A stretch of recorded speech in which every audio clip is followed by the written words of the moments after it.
गौ माता की जय। हरि शरणम। परम मंगलमय भगवत स्वरूप श्रीमद् भागवत एवं श्रीमद् भगवत गीता के अंतर्गत दो नदियों का संगम हो रहा है। कभी कभी एक में मिल जाती हैं, कभी कभी बिछुड़ जाती हैं। अद्भुत सत्संग है भगवद गीता और श्रीमद् भागवत का। और मेरा ऐसा ही विचार है कि भगवद गीता भागवत की ओर भेजती है। और यहाँ प्रातःकाल गीता होती है तो कहती है फिर भागवत की ओर जाओ। और भागवत में महात्म्य में स्पष्ट लिखा था, आपको हमने सुनाया, उपनिषद आदि के सार के बाद में ये भागवत पैदा हो रखी है। वेदोपनिषदाम सारा जाता, वेद और उपनिषदों के सार से पैदा होने वाली है श्रीमद् भागवत की कथा। वेद और उपनिषदों का सार है गीता, और साराज जाता मतलब गीताज जाता, गीता के बाद में पैदा होने वाली अद्भुत श्रीमद् भागवत की कथा और भगवान की वाणी श्रीमद् भगवत गीता। प्रवेश करने से पहले भगवान का 2-4 बार नाम ले लें। श्री राम जय जय राम, श्री राम जय जय राम, श्री राम जय राम, श्री राम जय जय राम, श्री राम जय जय राम, श्री राम जय राम, श्री राम जय जय राम, श्री राम जय जय राम, श्री राम जय जय राम, श्री राम जय जय राम, श्री राम जय जय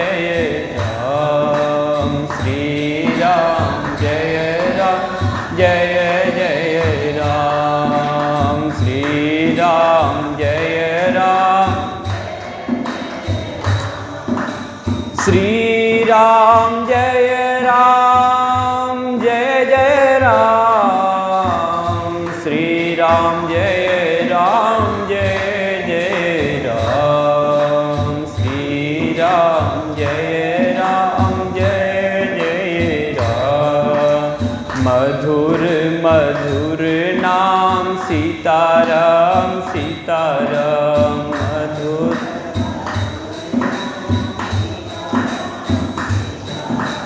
मधुर मधुर नाम सीताराम सीताराम, मधुर मधुर नाम सीताराम सीताराम, मधुर मधुर नाम राधा श्याम राधा श्याम, मधुर मधुर नाम राधा श्याम राधा श्याम, मधुर मधुर नाम राधा श्याम राधा श्याम, मधुर मधुर नाम राधा श्याम राधा श्याम। श्री राम जय जय राम,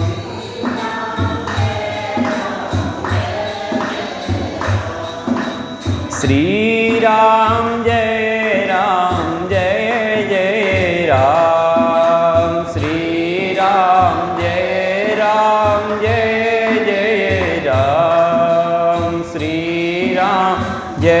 राम जय जय राम। बोलो श्री रामचंद्र भगवान की जय। श्री कृष्णचंद्र भगवान की जय। गीता माता की जय। जय जय श्री राधे श्याम। ओम श्री परमात्मने नमः।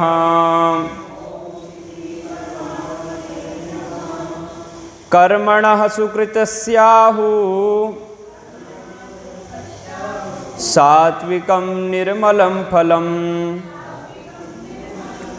रजसस्तु फलं दुःखम् अज्ञानं तमसः फलम्। 3 गुणों का वर्णन करते हुए भगवान कहते हैं, अर्जुन कर्मणः सुकृतस्याहुः, जो सात्विक व्यक्ति है वह पुण्यवान कर्म करेगा, सुकृत कर्म करेगा, श्रेष्ठ कर्म करेगा। सुकृतस्याहुः, उसके कर्म को क्या कहा जाएगा? बोले सुकृत कहा जाएगा, श्रेष्ठ कर्म उसका कहा जाएगा। और उससे सात्विकता बढ़ेगी, सुख बढ़ेगा, सुख का विस्तार होगा, उसका फल निर्मल होगा, विशुद्ध होगा। सात्विकम निर्मलम फलम, निर्मलम फलम ज्ञानवान फलम, वो ज्ञानवान फल होगा। ज्ञान ही उस कर्म का फल होगा, उसमें मलिनता नहीं होगी, अज्ञानता नहीं होगी, ज्ञान संपन्नता होगी, उसके पास ज्ञान होगा। सात्विकम निर्मलम फलम, वैराग्य होगा, ज्ञान होगा, भक्ति होगी, यही सात्विकता है, यही पुण्य कर्मों का फल है। पुण्य कर्म करने से ये जीवन में आता है। पुण्य पुंज बिन मिलहि न संता,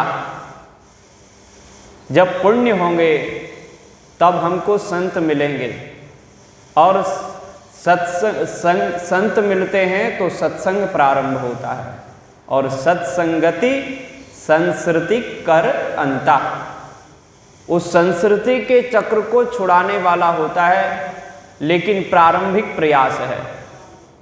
संत मिल गए हैं तो हमको उसमें प्रयास करना पड़ेगा, उसमें लगना पड़ेगा, उसमें अपनी रुचि, श्रद्धा, विश्वास करना पड़ेगा, तभी सत्संग हमारा कल्याण करेगा। सत्संग तो मिल गया है, संत भी सुलभ हो गए हैं, लेकिन फिर भी हमारा विश्वास नहीं हो रहा है, हम निरंतर संदेह में डूबे हुए हैं, तो वो हमारा कल्याण करने वाला नहीं है। बोलो राधे राधे।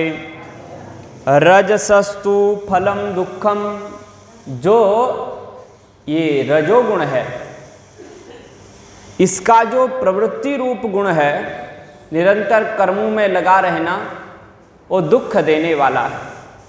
जो निरंतर कर्मों में लगा रहता है उस व्यक्ति को एक तो कर्म करने से श्रम पैदा होता है। जो व्यक्ति खेत में काम करेगा उसको धूप भी सहनी पड़ेगी, बरसात भी सहनी पड़ेगी, तो वहाँ से भी उसको कष्ट ही हो रहा है, कर्म करते वक्त भी कष्ट हो रहा है। और कर्म करते करते एक लालसा है उसकी कि बहुत अच्छा कर्म करूँगा, बहुत अच्छा फल मिलेगा। तो अच्छा फल मिलेगा यह भी एक कष्ट ही है, निरंतर उसके बारे में सोचता रहता है, और फिर वो फल नहीं मिल पाता कर्म करने के बाद, तो उसको डबल दुख होता है। कर्म करने का दुख होगा, जो मैंने सोचा था वो नहीं हुआ, वो सोचने का दुख हुआ, और फल नहीं मिला इस बात का भी दुख हुआ। भागवत में तृतीय स्कंध में इसके बारे में श्री विदुर जी महाराज ने प्रश्न करते हुए कहा कि व्यक्ति सुख के लिए निरंतर कर्म करते रहते हैं, सुखाय कर्माणि करोति लोको, सारा संसार सुख के लिए कर्म करता है।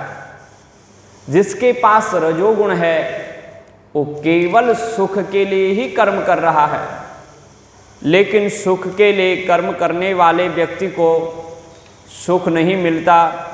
यही सबसे बड़ा आश्चर्य है। सुखाय कर्माणि करोति लोको न तै सुखम वा न्यदुपारमं वा विन्देत भूयस्तत एव दुःखं यदत्र युक्तं भगवान वदेन्नः। सारा संसार सुख के लिए कर्म करता है। विवाह किया सुख के लिए, बच्चे पैदा किए सुख के लिए, बच्चों को पढ़ा रहे हैं सुख के लिए, और पढ़ाने के बाद में अब उनकी नौकरी लगानी है सुख के लिए, और उनका विवाह कर रहे हैं सुख के लिए। सुख ढूंढ अपने लिए करते हैं माताओं, बेटा के लिए कोई नहीं करता। सब लोग अपने सुख के लिए ही कर्म किए जा रहे हैं। बच्चा नहीं है तो बच्चा होवे और हम बच्चेवान हो जाएंगे, इसलिए हमें सुख मिलेगा। और हमारे बच्चे पढ़े लिखे होंगे, हमको सुख मिलेगा। लोग कहेंगे बहुत अच्छे बच्चे हैं इनके, पढ़े लिखे हैं, तो हमको सुख मिलेगा। सारा संसार अपने सुख के लिए कर्म करता है। उनको पढ़ाता है, उनका विवाह कराता है। अरे बहू आएगी तो हमारी सेवा करेगी। वो सेवा करे या ना करे वो अलग बात है, लेकिन इच्छा तो ये होती है ना। तो जो भी हम कर्म करते हैं अपने सुख के लिए कर रहे हैं। आत्मनस्तु कामाय सर्वम प्रियम भवति, उपनिषद का वाक्य है। अपनी आत्मा के सुख के लिए हमको सब लोग प्रिय लगते हैं। पड़ोसी सुख देता है अपने सुख के लिए कि उससे प्रेम करे रहते हैं। पुत्र से प्रेम करते हैं अपने सुख के लिए, हमारी सेवा करेगा। यहां तक कि अपने शरीर से भी अपनी आत्मा के सुख के लिए ही प्रेम करते हैं। यदि शरीर में कोई रोग हो जावे, बोलो राधे राधे, अगर शरीर में कोई रोग हो जावे और ऐसा असाध्य रोग हो जाता है कि अब पूरे शरीर में ये फैल जाएगा, पहले उस अंग को काट देते हैं। उस अंग को डॉक्टर के पास जाकर के कटवा देते हैं। वो कितना प्रिय लगता था पहले, अपने लिए लगता था, लेकिन अब वो अपने लिए ही कष्टकारक हो गया है, तो उस अंग को हम कटवा देते हैं। और कभी कभी पूरा शरीर रुग्ण हो जाता है। अब बचने का कोई चांस नहीं, अब सम्मान मिलने वाला नहीं है। अब बेटे भी सेवा नहीं करेंगे, पड़ोसी पूछेगा नहीं, तो अब क्या कहता है, अगर मर जाते तो अच्छा होता। जिस शरीर से इतना प्रेम करता था, अब कहता है कि ये शरीर नष्ट हो जाए, मर जाओ तो मैं सुखी हो जाऊंगा। तो उस सुखी अपने आत्मा के सुख के लिए ही वो सबसे प्रेम करता है। शरीर से भी आत्मा के लिए ही प्रेम करता है। तो अपने सुख के लिए कर्म करते हैं। सुखाय कर्माणि करोति लोको, सारा संसार सुख के लिए कर्म करता है। लेकिन विदुर महाराज भागवत में कहते हैं नतै सुखम वा न्यदुपारमं वा, कर्म करने के बाद भी उसको सुख तो मिलता नहीं। और फिर विंदेत भूयस्तत एव दुःखम, उसको दुख ही मिलता है। मैंने आपको बताया एक कर्म करने का दुख होगा, मैंने बहुत मेहनत की थी और फिर मेहनत के बाद में खूब विचार किया था कि अच्छा फल मिलेगा, मनोरथ किया था सेक चिल्ली की तरह, और फल नहीं मिला। आपने सेक चिल्ली की कथा सुनी होगी ना। सेक चिल्ली मनोरथ करता था, हमारे गुरुदेव सुनाते थे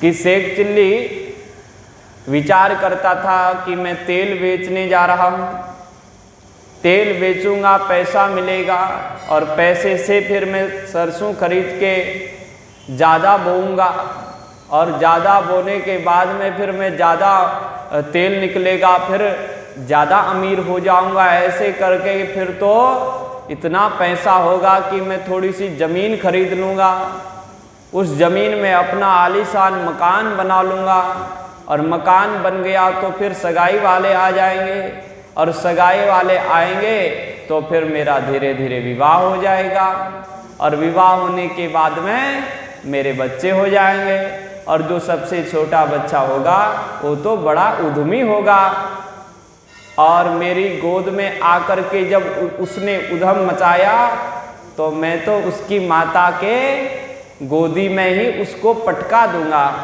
अभी तक उसने तेल बेचा ही नहीं था, तेल तो वो बेचने के लिए ले जा रहा था, सिर में रखा हुआ था। कितना विचार कर लिया, बच्चा भी हो गया उसका। अरे कहाँ तक कि 2-4 बच्चे, सबसे छोटा बच्चा उधम करेगा तो मैं उसको उसकी माता के गोद में पटका दूंगा।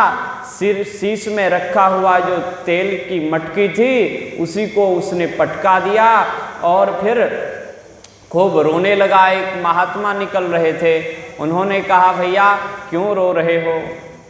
उसने कहा महाराज क्या बताएं, ये बच्चे जो इतने उद्यमी होते हैं मेरा पूरा परिवार ही नष्ट कर दिया।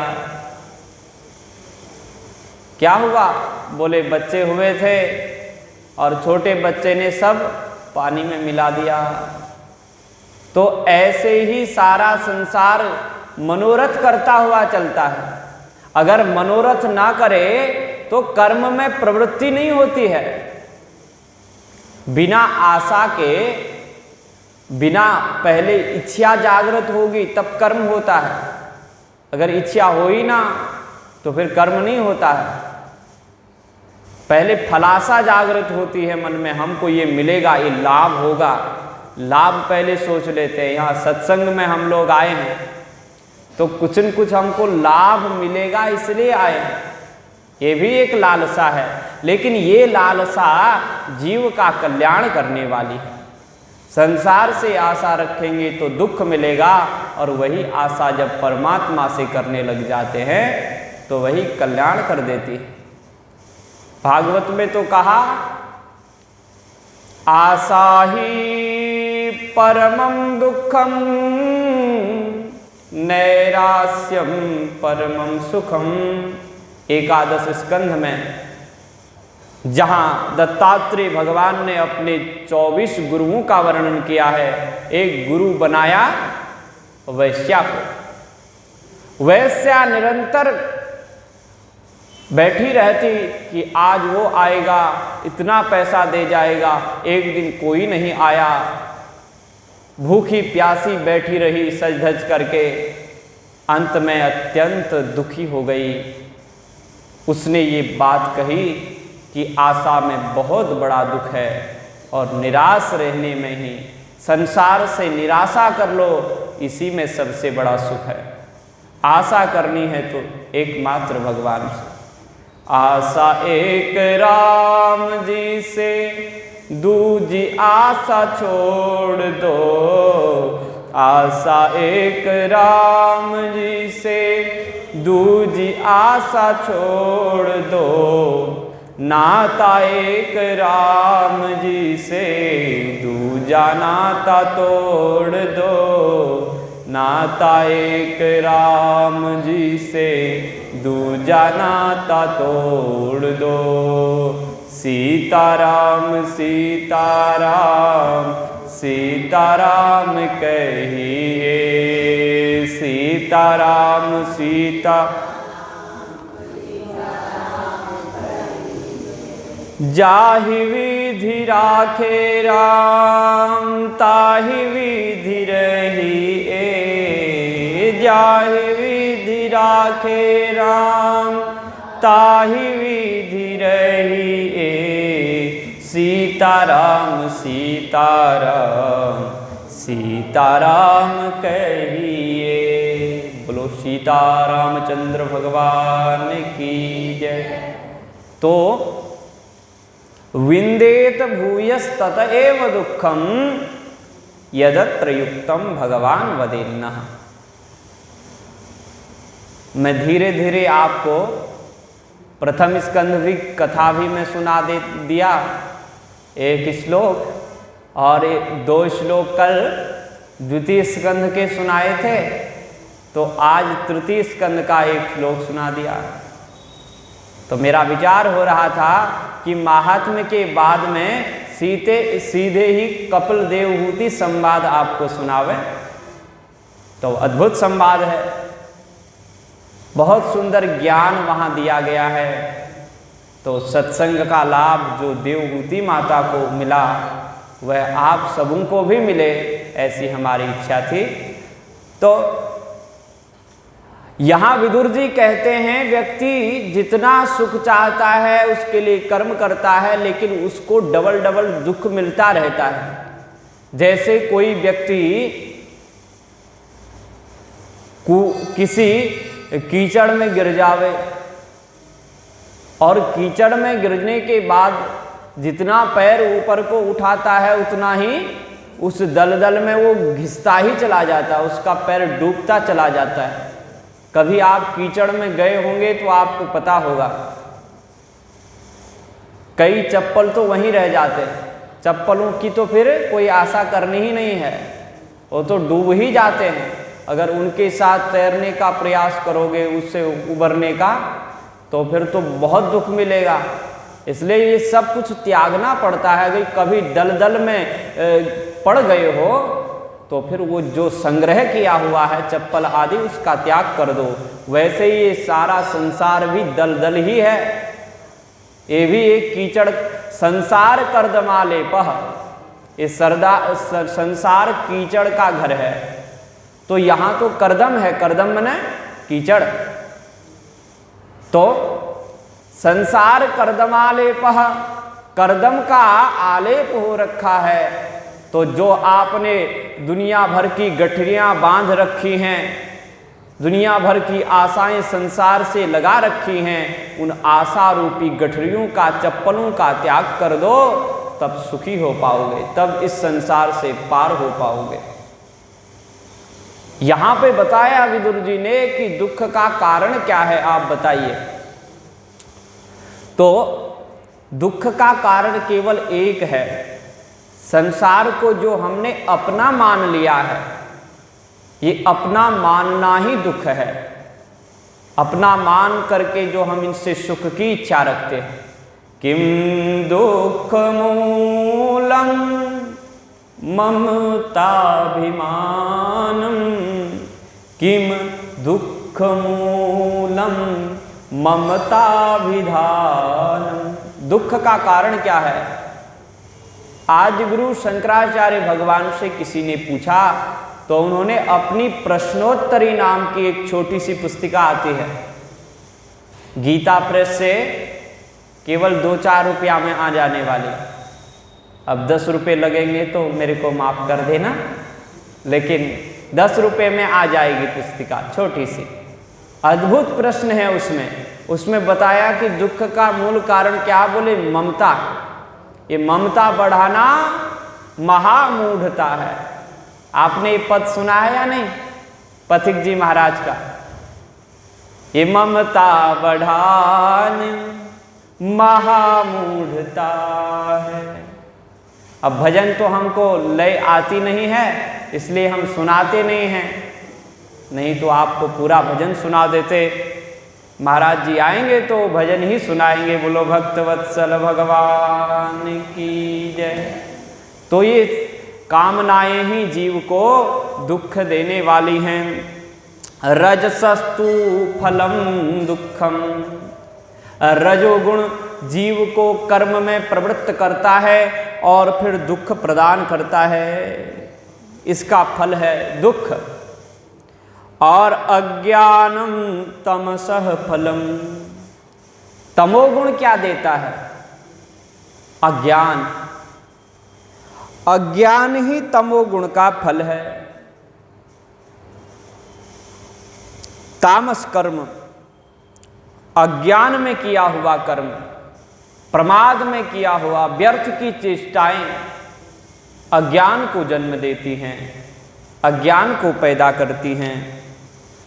तो आगे श्लोक में चलते हैं। सत्वात् संजायते ज्ञानम रजसो लोभ एव च प्रमाद मोहो तमसो भवतो ज्ञानमेव च। सत्वात् संजायते ज्ञानम, सतोगुण से ज्ञान उत्पन्न होता है। सत और असत का विवेचन, इसलिए सात्विक बनेंगे। अब यहाँ पे सत्संग में सतोगुण बढ़ता है तो आपको कभी कभी तो ऐसा विचार आता होगा, सारा संसार झूठा है, केवल भगवान का भजन ही सत्य है। सत्संग करते करते महादेव अनुभव कर रहे हैं कि उमा कहूँ मैं अनुभव अपना, उमा कहूँ मैं अनुभव अपना, सत हरि भजन जगत सब सपना, सत हरि भजन जगत सब सपना। महादेव का जो गुण है वो तमोगुण है। महादेव जी जब प्रकट हुए ब्रह्मा के यहाँ से, वैसे तो अनादि हैं, लेकिन लीला में जब प्रकट होते हैं तो क्रोध रूप में, रुद्र रूप में प्रकट होते हैं।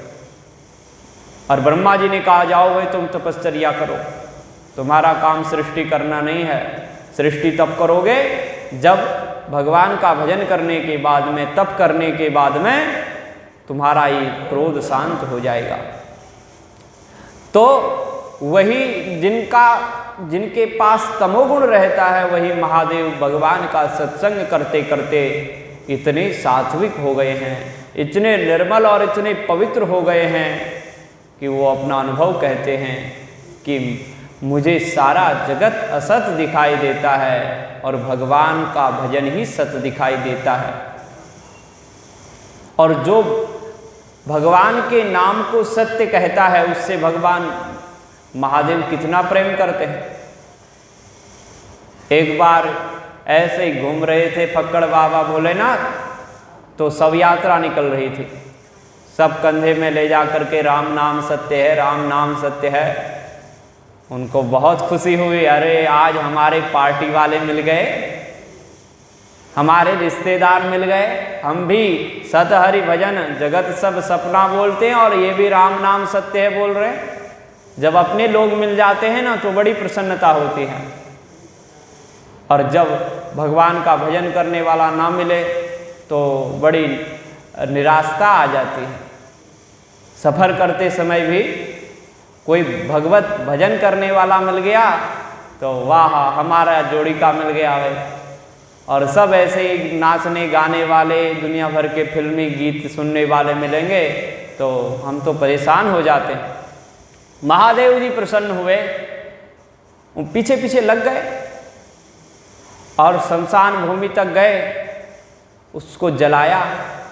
जलाने के बाद विचार करने बहुत अच्छा था, दुनिया को छोड़ करके चला गया।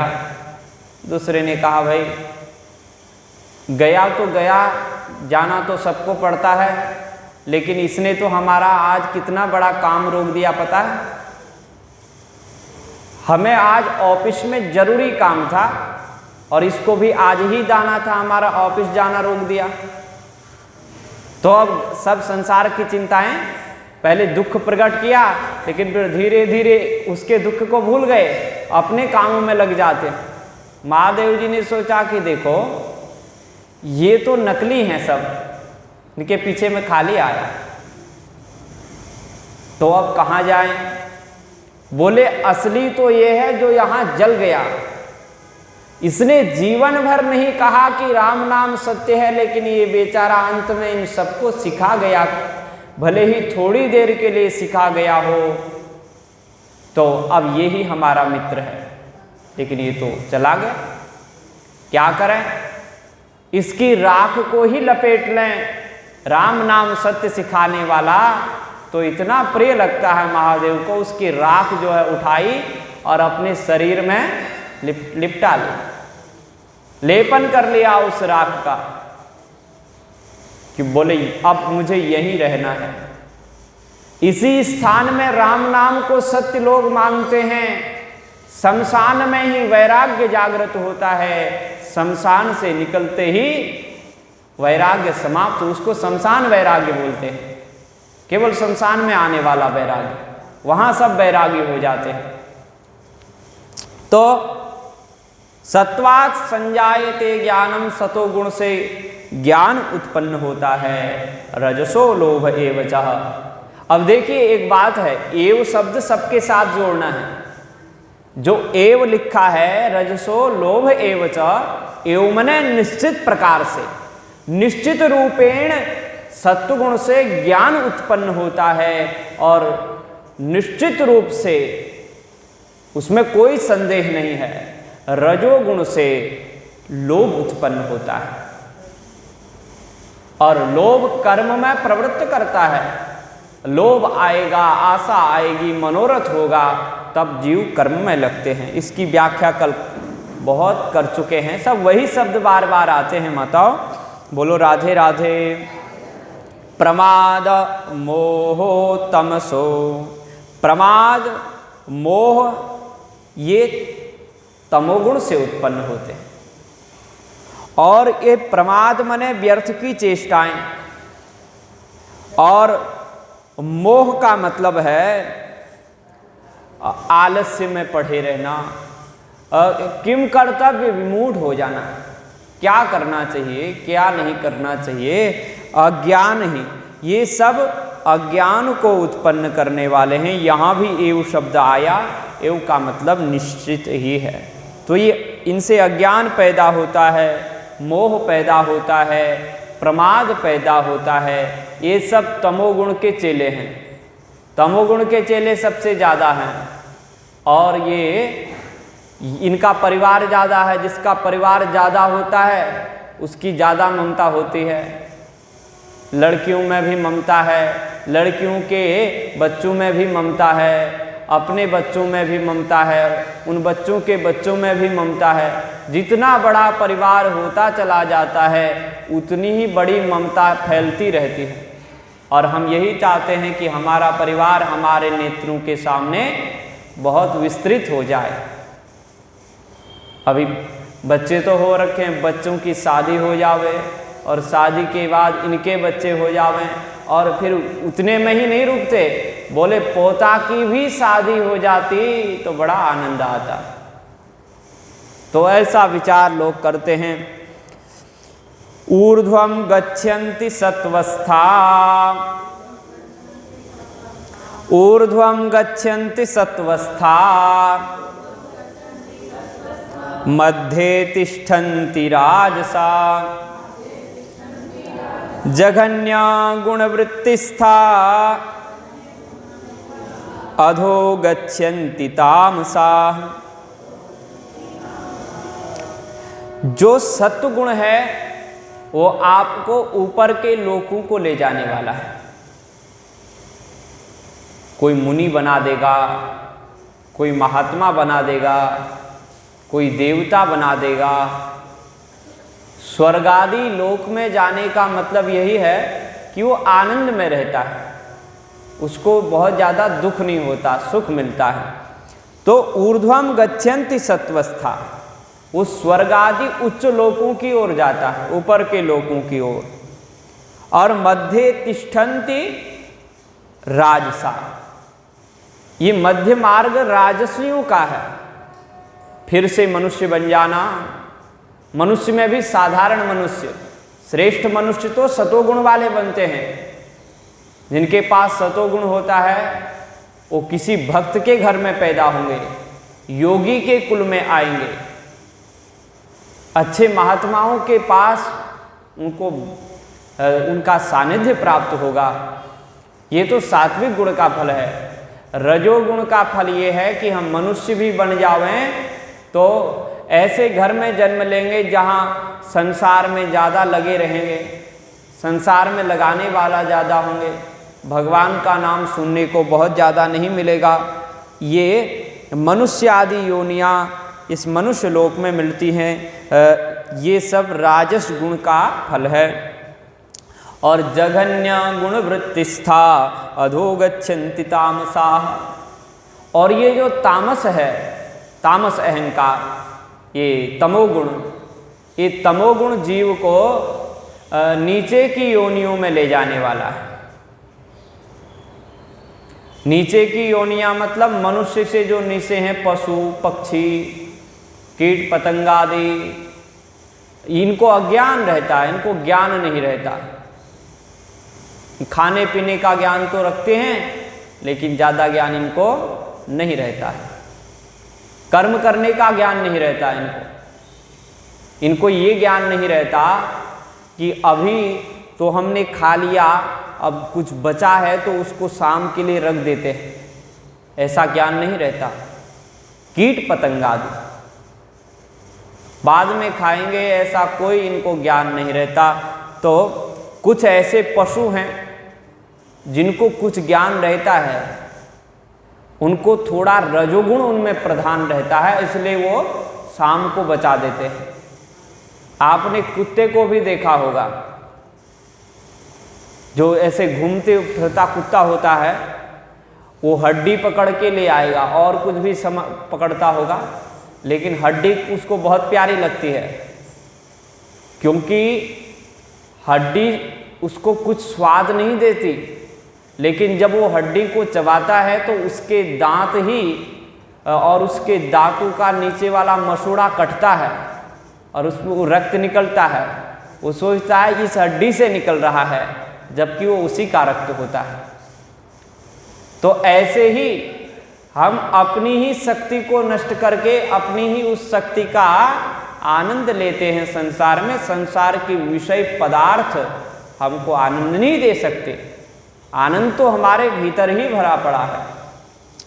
तो ये बात है तमो अधो गति में ले जाने वाला। ये नरकादि, ये सब जो पशु आदि हैं, ये नारकी योनियां हैं। वृक्ष आदि ये केवल पाप भोगने के लिए आए हैं और पाप भोग के फिर ये मनुष्य आदि योनियों में जाएंगे, और मनुष्य आदि योनियों में जाने के बाद भी पाप ही किया करेंगे तो फिर इनको नीचे गिरना पड़ेगा। तो नान्यम गुणेभ्यः कर्तारम यदा दृष्टानुपश्यति गुणेभ्यश्च परं वेत्ति मद्भावं सोऽधिगच्छति। अब भगवान कह रहे हैं कि हे अर्जुन, नान्यम गुणेभ्यः कर्तारम्, इन गुणों के अतिरिक्त और कर्ता कोई है ही नहीं, न अन्य। गुणों के अतिरिक्त और कोई भी कर्म कराने वाला नहीं है। रजोगुण आपको कर्म में प्रवृत्त करेगा, तमोगुण आपको प्रमाद मोह आदि कर्म कराएगा। कर्म तो वह भी है, तमोगुण भी कर्म कराता है लेकिन व्यर्थ का, जिससे कोई काम सिद्ध नहीं होता, अज्ञान में करता है।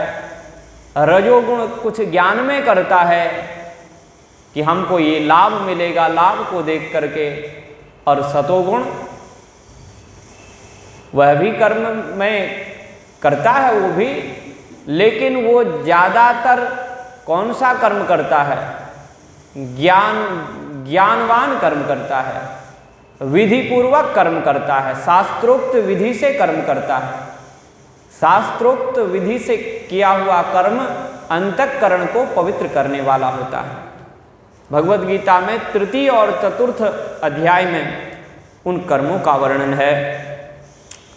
तो ये जो दृष्टा है, जीव है, वो व्यक्ति ये विचार करे कि मैं दृष्टा जीवात्मा कर्म नहीं कर रहा है, प्रकृति, ये प्रकृति के जो 3 गुण हैं, ये 3 गुण ही जीव से यही कर्म करा रहे हैं, जीव तो केवल देखने मात्र वाला है। गुणेभ्यश्च परम वेत्ति मदभावम शोधिगच्छति। जो भगवान कहते हैं मैं तो निर्गुण हूँ, जो मैं गुणातीत हूँ, निर्गुण हूँ, दृष्टा मात्र हूँ, मुझ व्यक्ति को समझ लेता है कि ये कर्म नहीं करते, ये तो केवल दृष्टा मात्र हैं, वह मुझे प्राप्त करता है।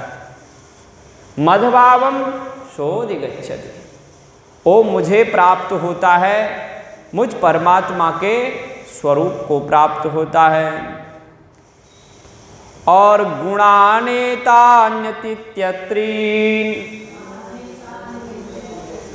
देहि देह समुद्भवान् जन्म मृत्यु जरा दुःखैर् विमुक्तो मृतमश्नुते। जो ये विचार करता है कि ये शरीर, ये पुरुष का जो ये शरीर है, इस शरीर को उत्पन्न करने वाले ये प्रकृति के ही 3 गुण हैं, इन गुणों के कारण ही ये शरीर पैदा होता है। महतत्व से त्रिविध अहंकार का जन्म होता है।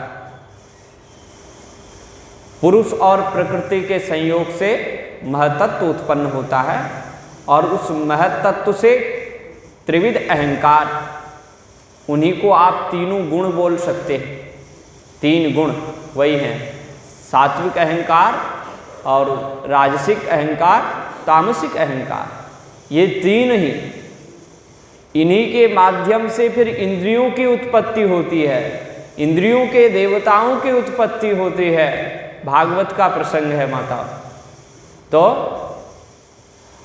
जो सात्विक अहंकार है उससे इंद्रियों के अधिष्ठात्री देवता प्रकट होते हैं, और जो राजस है उससे इंद्रियां पैदा होती हैं, जो तामस है उससे पंच महाभूत प्रकट होते हैं, और पंच विषय, पंच तन्मात्राएं फिर उन पंच महाभूतों से। इस प्रकार से जो ये 23 तत्वों वाला शरीर है, तत्वों की गणना 23 भी है, 16 भी है, 18 भी है, और 23 भी है, 26 भी है। ऐसे करके अनेक अनेक आचार्यों ने भागवत में ही अनेक बार उसका वर्णन किया गया है, अलग अलग ढंग से। सुखदेव कहते हैं अलग अलग आचार्यों का, संतों का, महात्माओं का मत है। वो उसकी बात ये होती है, होते तो गुण तो उतने ही होते हैं, लेकिन वो किसी गुण को उसमें विलीन कर देते हैं। अब जैसे आप एक उदाहरण से समझें, अभी आप घर में सबसे बड़े सज्जन हैं, तो कोई तो आपको ही निमंत्रण देता है कि वो सब एक ही परिवार है। जब माता पिता हैं तो एक ही परिवार है, लेकिन कोई जानकार व्यक्ति ज़्यादा भीतर की बात जानता हो तो बोले उनके माता पिता तो हैं, लेकिन लड़कों की, बच्चों की शादी हो गई है, सब उन्होंने अपने अपने परिवार अलग अलग कर रखे हैं। तो एक ही परिवार है, लेकिन किसी ने वो 3-4 परिवार एक ही परिवार को बना दिया। तो ऐसे ही उनको किसी ने अधिक उनका वर्णन कर दिया कि उन्होंने कहा कि यह तो एक ही परिवार है, इसी के तो सारे बच्चे हैं, तो ऐसे मान लेते हैं। तो ये भागवत का विषय है। तो कहते हैं इस शरीर में जो जन्म मृत्यु जरा व्याधि इत्यादि दुख होते हैं, जो व्यक्ति ये समझता है कि ये सब प्रकृति के कारण हैं, इस शरीर में हैं, तो वह व्यक्ति इन 3 गुणों से, 3 गुणों के कारण जन्म मृत्यु जरा दुख है। जरा, जन्म मृत्यु और जरा। जन्म हो गया, जन्मना, मरना, और वृद्धावस्था आना। जब ये ज्ञान होता है, ये शरीर की अवस्थाएं हैं, तब वह विमुक्तो दुखैर विमुक्तो इन दुखों से विमुक्त होकर के अमृतम अश्नुते, वो अमृत को प्राप्त करता है, अमृत में समाहित हो जाता है, अमृत का साक्षात्कार हो जाता है। अमृतम परमानंदः, परमानंद परमात्मा ही अमृत है, इसलिए वो परमानंद को प्राप्त हो जाता है। अमृतम परमानंदः। और अमृत स्वरूपाच, भगवान की भक्ति भी अमृत ही है। भक्ति को प्राप्त कर लेना भी परमात्मा को पा जाना ही है। अभी हम लोगों को वो भक्ति प्राप्त नहीं हुई माताओं और सज्जनों, लेकिन जब प्राप्त हो जाएगी तो फिर भगवान हमारे इर्द गिर्द नाचेंगे। चचिया भर छाछ पे नाच नचावे, आप भी नचाने लग जाएंगी, लेकिन वैसी भक्ति हमारे पास जब आएगी तब। तो अब अर्जुन ने यहाँ पे प्रश्न किया। अब यहाँ कल के लिए 7 श्लोक हैं तो 6 कर देते हैं, 6 करके ना अध्याय पूरा हो रहा है, तो इसलिए अर्जुन उवाच कैर्लिंगे स्त्री गुणान्नेता अतीतो भवति प्रभो किमाचारः कथं चैतान् त्रिगुणान्नतिवर्तते। अर्जुन कहते हैं जो व्यक्ति गुणातीत हो गया है, तीनों गुणों से परे हो गया है, अथवा अब ऊपर कहा ना वो तीनों गुणों को प्रकृति का ही, इस प्रकृति से ही ये तीनों गुणों से ही उत्पन्न ये शरीर आदि में सब सारे विकारों को देखता है, आत्मा में नहीं देखता। तो उस व्यक्ति को क्या कहना चाहिए कि तीनों गुणों से वो परे हो गया है। तो वो तीनों गुणों से जो परे व्यक्ति परमानंद में स्थित है, विमुक्तो मृतम अश्नुते, जो अमृत को प्राप्त कर चुका है, परमानंद को प्राप्त कर चुका है, वो जीव, उसका लक्षण क्या है? कैर्लिंगैस, लिंग ही मने लक्षण, तो उसका लक्षण क्या है, उसका जीवन कैसा रहता है, उसे पहचाने कैसे। और स्त्री गुणान, उत्तीर्ण गुणों से परे, हे प्रभो, हे श्री कृष्ण आप बताइए किमाचारः, उसका आचरण कैसा होता है, उसका जीवन कैसा होता है। और कथम चैतान, और वो पुरुष किस प्रकार से, किन उपायों से तीनों गुणों से परे होता है। कथम चैतान त्रिगुणान अतिवर्तते, कैसे वो तीनों गुणों के उस पार हो जाता है, इसका वर्णन कीजिए।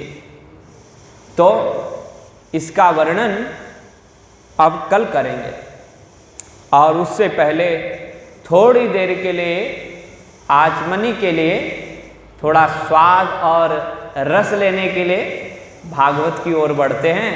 बस 2 मिनट से ज़्यादा समय लेंगे ही नहीं। बोलो भक्तवत्सल भगवान की जय। तो कल हमने प्रसंग किया था अयोध्या वासिनः सर्वे यथा रामेण संगताः तथा कृष्णेन ते नीता गोलोकम योगी दुर्लभम।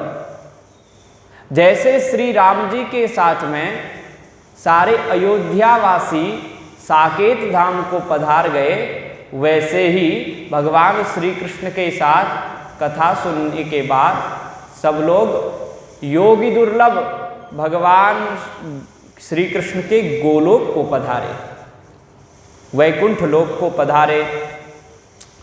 तो अब यहाँ विमान आया था, और उस विमान का मतलब अब विमान नहीं आता। विमान का मतलब क्या है कि हमारा अभिमान चला जावे, जीवन का अभिमान। जब तक अभिमान बना हुआ है तब तक विमान आता ही नहीं। जिस दिन हमारे हृदय का अभिमान चला जाएगा, अहंकार चला जाएगा, उसी दिन विमान आ गया, उसी दिन हम परमानंद में समाहित हो जाते हैं। जहाँ अहंकार होता है वहीं कष्ट होता है, वहीं अशांति होती है, वहीं दुख होता है। ये रजोगुण भी ये सब अहंकार के ही प्रतीक है। हम कर रहे हैं, हमने कर्म किया। सात्विक गुण में भी अहंकार आ जाता है माताओं, उसमें ज्ञान का अभिमान है, हम ज्ञानी हैं, ये हैं, यही तो अभिमान है। अपने को कुछ मान लेना ये अभिमान है। और अभी भगवत गीता का विषय था और उसमें क्या कह रहे हैं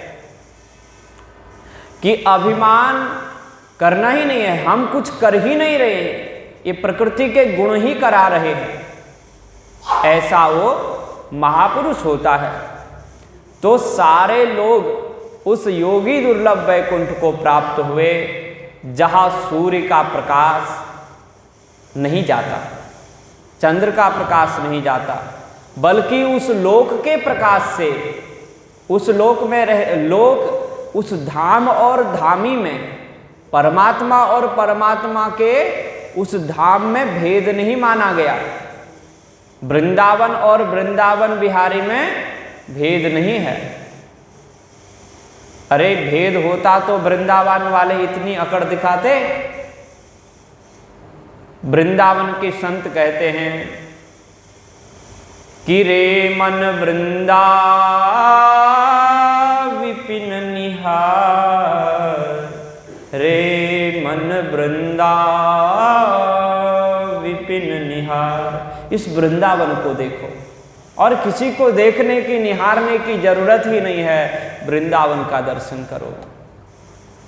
बोले अगर वृंदावन के स्वामी श्री कृष्ण वृंदावन से बाहर चले जाएंगे और कहेंगे कि मेरे पास आ जाओ, तो वहां जाने की आवश्यकता नहीं है। विपिन राज सीमा के बाहर हरिहु को न निहार। विपिन राज श्री कृष्ण सीमा के बाहर जाकर के कहे कि मेरे पास आ जाओ, मुझे देखो, तो उधर देखना मत, क्योंकि हम वृंदावनवासी हैं। धाम की अद्भुत महिमा है। तो यत्र सूर्यस्य सोमस्य सिद्धानां न गति कदा तम लोकम ही गतास्ते तु श्रीमद्भागवत श्रेयात्। उस लोक को गए जो सूर्य को प्रकाश देता है, चंद्रमा को प्रकाश देता है, अन्य तारागणों को प्रकाश देता है, जहां सिद्धों की भी गति नहीं है। सिद्ध भी वहां तक नहीं जा सकते। आकाशचारी सिद्ध होते हैं, सिद्ध भी कई प्रकार के हैं। एक आकाश में घूमने वाले सिद्ध हैं, एक सिद्ध उनको कहते हैं जो भगवान के भक्त होते हैं। भगवान के भक्त भी सिद्ध हो जाते हैं। उसका वर्णन नारद भक्ति सूत्रों में श्री नारद जी महाराज कर रहे हैं। यल्लब्ध्वा पुमान् सिद्धो भवति तृप्तो भवति आत्मा रामो भवति। यल्लब्ध्वा पुमान्, यल्लब्ध्वा मने तस्मिन् परमानंद अमृत स्वरूपा भक्ति को प्राप्त करने के बाद, तस्मिन् परम प्रेम रूपा, उस परम प्रेम रूपा भक्ति को पाने के बाद में जीव की क्या गति होती है? बोले सिद्धो भवति, वो सिद्ध हो जाता है, वो तृप्त हो जाता है, ओ तृप्त हो जाता है। यल्लब्ध्वा पुमान् तृप्तो भवति सिद्धो भवति आत्मा रामो भवति। वो आत्मा राम हो जाता है, उससे कहीं से कुछ लेने की जरूरत होती नहीं, अपने आनंद में ही परिपूर्ण रहता है, अपने हृदय के आनंद को ही सब कुछ मानता है। तो सांसारिक जो सिद्ध हैं, जो केवल आकाश में घूमते हैं, अथवा रोगों को दूर कर देते हैं, ऐसे भी सिद्ध होते हैं। तो छोटे मोटे सिद्धों का वहाँ गति नहीं है, तो ऐसा लोक है, उसी लोक में सब गए, श्रीमद् भागवत ने पहुँचा दिया। इससे बड़ी ज़्यादा महिमा हे नारद जी महाराज, मैं आपको भागवत की क्या सुनाऊं। सनकादि ऋषि नारद जी को सुना रहे हैं। उन्होंने कहा था ना, प्रेत भी भगवान को पा जाते हैं, मुक्त हो जाते हैं प्रेत योनि से।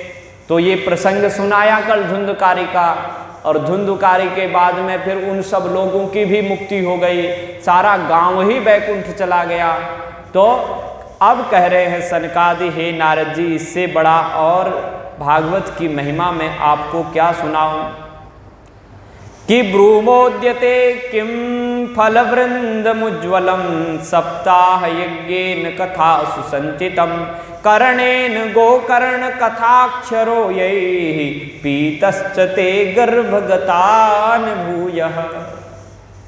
जिसने उस सप्ताह यज्ञ में श्री गोकर्ण जी महाराज के मुखारविंद से निकलने वाले श्रीमद् भागवत के शब्दों को सुना होगा, वह व्यक्ति फिर कभी अपनी फिर माता के गर्भ में नहीं आया, वो मुक्त हो गया। पशु पक्षी जो भी थे, लेकिन ऐसा कोई संत, ऐसा कोई महात्मा, ऐसा कोई ब्राह्मण जो सात्विक हो, गौमाता की सेवा करता हो, प्रेम करता हो गौमाता से, जब ऐसा व्यक्ति कथा सुनाता है तो ऐसे श्रीमद् भागवत की कथा कल्याण करती है। और गोकर्ण, गाय, जब कोई शब्द गाय को सुनाई देता है तो गाय अपने कानों को खड़े कर देती है और उस शब्द को सुनती है। वैसे ही कान खोल करके भगवान की कथा को सुनना चाहिए। अब कहते हैं ये इतिहास मैंने सांड्य मुनि के मुखारविंद से सुना था। इतिहासमिमं पुण्यं सांडिल्योऽपि मुनीश्वर पतितः पठते चित्रकूटस्थो ब्रह्मानंद परिप्लुतः। इस सुंदर इतिहास मैंने चित्रकूट में विराजमान श्री शांडिल्य महर्षि के मुखारविंद से सुना था। और उन्होंने कैसे मुझे सुनाया था? बोले ब्रह्मानंद परिप्लुतः, ब्रह्मानंद में मग्न होकर के मुझे कथा सुनाई थी। कथा सुनाओ तो आनंदित होकर के सुनाओ, और कथा सुनो तो अत्यंत आनंद हर्ष पूर्वक कथा सुनो। आंसू तो निकलते हैं, लेकिन वो रोने वाले आंसू नहीं, वो आनंद के आंसू निकलते हैं। कथा सुनते सुनते जो शोक के अश्रु हैं वो नष्ट हो जाते हैं, शोकाश्रु नष्ट होंगे और प्रेमाश्रु हृदय से प्रकट हो जाएंगे। वाष्पवारि परिपूर्ण लोचनम, हनुमान जी कथा सुनते हैं तो आंख भर जाते हैं, नेत्रों से झरझर पानी निकलने लगता है। कौन सा पानी है? प्रेमाश्रु। तो ये सुंदर आख्यान मैंने अपने उन महर्षि से सुना। पठते चित्रकूटस्थो, ये क्या है? ये गुरु परंपरा है। मैंने उन महर्षि से सुना था, ये सूत जी कह रहे हैं। और सनकादियों ने कथा सुनाई, उन्होंने शेष भगवान से सुनी। इसलिए गुरु परंपरा से कथा सुननी चाहिए। जो कथा कहता है ना, जो कथा कह रहा है उसको गुरु परंपरा से सुनना चाहिए। जिससे सुनता है उसको गुरु रूप मानना चाहिए। ये महिमा है सुनने की और सुनाने की। आख्यान में तत् परमं पवित्रं श्रुतं सकृद्वै विददेह घोघं श्राद्धे प्रयुक्तं पितृतिप्त्रिमाहवे नित्यं सुपाठाद पुनर्भवञ्च।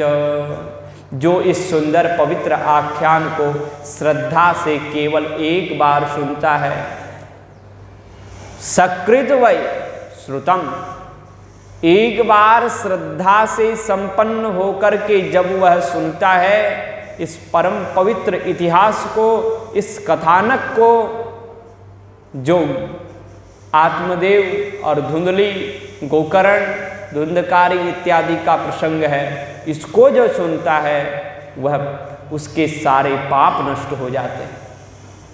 इतना अद्भुत ये इतिहास है। श्राद्धे प्रयुक्तम पितृतृप्तिमाहवे, और श्राद्ध पक्ष में जो सुनता है अपने पितरों की मुक्ति के लिए पूरी भागवत सुनेगा तो कल्याण होगा। केवल इतना ही, जितनी आपको हमने कथा सुनाई ये भागवत की महिमा, भागवत महात्म्य, इतना भी सुन लिया तो पितृ तृप्त हो जाएगा। पितृतृप्ति माहवे नित्यं सुपाठा अपुनर्भवं च, जो नित्य ही इसका पाठ करता है। आपके घर में किस किस के पास श्रीमद् भागवत की कथा की पुस्तक है? हाथ खड़ा कीजिए तो। हाँ, तो सबके पास होनी चाहिए। अपने बच्चों से कहो एक पाठ सुना दो, या स्वयं उसका वाचन करो, स्वयं उसको पढ़ो, कम से कम एक अध्याय तो पढ़ लो। संस्कृत नहीं पढ़ सकते तो हिंदी ही पढ़ लीजिए। नित्यम सुपाठाद अपुनर्भवंच, यदि मुक्ति चाहते हो, भगवान को प्राप्त करना चाहते हो तो। नहीं तो आजकल कौन भगवान को पाना चाह रहा है? सब यही कहते हैं कि अरे क्या कथा सुनाते रहते हो। सब कथा सुनी है, कुछ मनोरंजन करो, कुछ भजन उसमें गाओ, कुछ संकीर्तन हो तब आनंद आवे, कुछ चुटकुला सुनाओ तब आनंद आवे। अरे भैया, जिसको भगवान की कथा से आनंद नहीं आ रहा है, इसका मतलब वो अभी संसारी ही है, अभी संसार में ही डूबना चाहता है, अभी वो अपनी इंद्रियों की तृप्ति केवल चुटकुले से करना चाहता है। भगवान की कथा तो ऐसी है जो कथा रसिक एक बार सुन लेता है फिर बार बार सुनने का मन करता है, और जो एक बार ढंग से नहीं सुनता, इसका मतलब वो कथा के रस को अभी जानता ही नहीं है। जो चुटकुला सुनना चाहते हैं वो भगवत की कथा के रस को नहीं जानते। महादेव और स्वयं महादेव से मां पार्वती कहती है कि जो भगवान की कथा, रघुनाथ की कथा को सुन करके अघा जाते हैं वो भगवान की कथा के रस को नहीं जानते। तो ये हमने आज इतिहास बता दिया। सायंकाल के समय आप लोगों को भागवत की विधि का वर्णन सुनाएंगे कि किस विधि से भागवत की कथा करवानी चाहिए, कैसा वक्ता हो, कैसे श्रोता हो। ये विधि जान लेना बहुत आवश्यक है। हम क्लास में तो चले गए, विद्यालय में तो चले गए, लेकिन विद्यालय के नियमों का पता ही नहीं है तो वो लाभ हमको नहीं मिलेगा विद्यालय का। इसलिए ये सबसे बड़ा विश्वविद्यालय है भागवत का। इसमें तो वो पढ़ाई कराई जाती है जिससे आप वैकुंठ जा सकते हैं, जिससे आप परमानंद परमात्मा को प्राप्त कर सकते हैं। उससे बड़ा आनंद तो कुछ है ही नहीं, उससे बड़ी धन संपत्ति तो कुछ संसार में है ही नहीं। धन संपत्ति के लिए पढ़ाई करते हैं ना संसारी लोग कि हम अच्छे टीचर बनेंगे, हाँ अच्छे डॉक्टर बनेंगे, अच्छा पैसा कमाएंगे, तो अच्छा के लिए करते हैं। लेकिन सबसे अच्छा ये है भागवत, और इसकी टीचिंग करना सबसे बड़ा काम है। तो ऐसी अद्भुत महिमा के साथ में भगवान का नाम संकीर्तन करते हुए वाणी को विराम। जय सिया राम। सीताराम सीताराम सीताराम कहिए, सीताराम सीताराम सीताराम कहिए, जाहि विधि राखे राम ताहि विधि रहिए, जाहि विधि।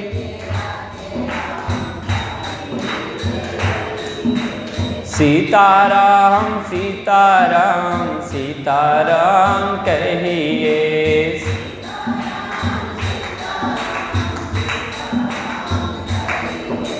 सीताराम सीताराम सीताराम कहिए, सीताराम सीताराम सीताराम कहिए, जाहि विधि राखे नाम ताहि विधि रहिए, जाहि विधि। जाहि विधि राखे राम ताहि विधि रहिए, सीता ताहि विधि रहिए, सीताराम सीताराम सीताराम कहिए,